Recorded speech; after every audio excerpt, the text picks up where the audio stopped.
నమస్కారం. రేపటి విశిష్టతను ఇప్పుడు చూద్దాం. రేపు 19వ తారీఖు మే నెల 2025వ సంవత్సరం సోమవారం. శ్రీ విశ్వావసునామ సంవత్సరం ఉత్తరాయణం వసంత ఋతువు కృతికా కార్తె. రేపు వైశాఖ మాస బహుళపక్ష షష్ఠి తిథి ఉదయం 6:11 వరకు తదుపరి సప్తమి తిథి. శ్రవణ నక్షత్రం సాయంత్రం 7:29 వరకు తదుపరి ధనిష్ఠా నక్షత్రం. శుక్ల యోగం ఉదయం 5:53 వరకు బ్రహ్మయోగం. రాత్రి 4:36 వరకు తదుపరి ఐంద్రం యోగం. వాణిజ్యకరణం ఉదయం 6:11 వరకు భద్ర అంటే విష్టికరణం. సాయంత్రం 6:05 వరకు తదుపరి భవకరణం ఉంటాయి.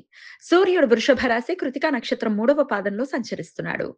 చంద్రుడు మకర రాశిలో సంచరిస్తాడు. నక్షత్ర వర్జం రాత్రి 11:30 నుండి 1:06 వరకు. అమృతకాలం ఉదయం 8:49 నుండి 10:28 వరకు.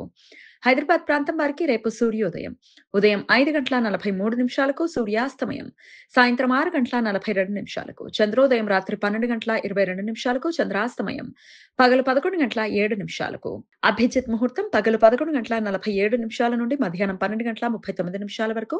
దుర్ముహూర్తం మధ్యాహ్నం 12:39 నుండి 1:31 వరకు. మరలా మధ్యాహ్నం 3:15 నుండి సాయంత్రం 4:07 వరకు. రాహుకాలం ఉదయం 7:21 నుండి 8:58 వరకు. గుళిక కాలం మధ్యాహ్నం 1:50 నుండి 3:28 వరకు. యమగండం పగలు 10:35 నుండి మధ్యాహ్నం 12:13 వరకు. రేపు మాస శ్రవణ వ్రతం. వైష్ణవ భక్తులు ప్రతి నెల వచ్చే శ్రవణ నక్షత్రం రోజు ఉపవాసం ఉండి విష్ణుమూర్తి ఆరాధన చేస్తారు. తిరుమల శ్రీవారి జన్మ నక్షత్రం శ్రవణమని భక్తుల నమ్మకం. సోమవారం శ్రవణ నక్షత్ర కలయిక ఉండటం వలన సర్వార్థ సిద్ధి యోగం రేపు సూర్యోదయం నుండి సాయంత్రం 7:29 వరకు ఉంటుంది. ఈ సమయంలో నూతన వ్యాపార ప్రయత్నాలు చేయడానికి కొత్త పనులు మొదలు పెట్టడానికి అనుకూలం. రవి సప్త శలాక వేధ ఈ రోజు రాత్రి 1:05 నుండి రేపు ఉదయం 7:15 మధ్య కాలంలో ఏర్పడుతుంది. రవిగ్రహం కృతికా నక్షత్రం 3వ పాదంలో సంచరించే సమయంలో చంద్రుడు శ్రవణ నక్షత్రం 2వ పాదంలో ఉన్నప్పుడు ఈ వేధ ఏర్పడుతుంది. ఈ వేధ సమయంలో శుభకార్యాలు చేయడానికి అనుకూలం కాదు. వైధృతి మహాపాత వైధృతి పర్వకాలం రేపు ఉదయం 10:17 నుండి మధ్యాహ్నం 3:27 మధ్య కాలంలో ఏర్పడుతుంది.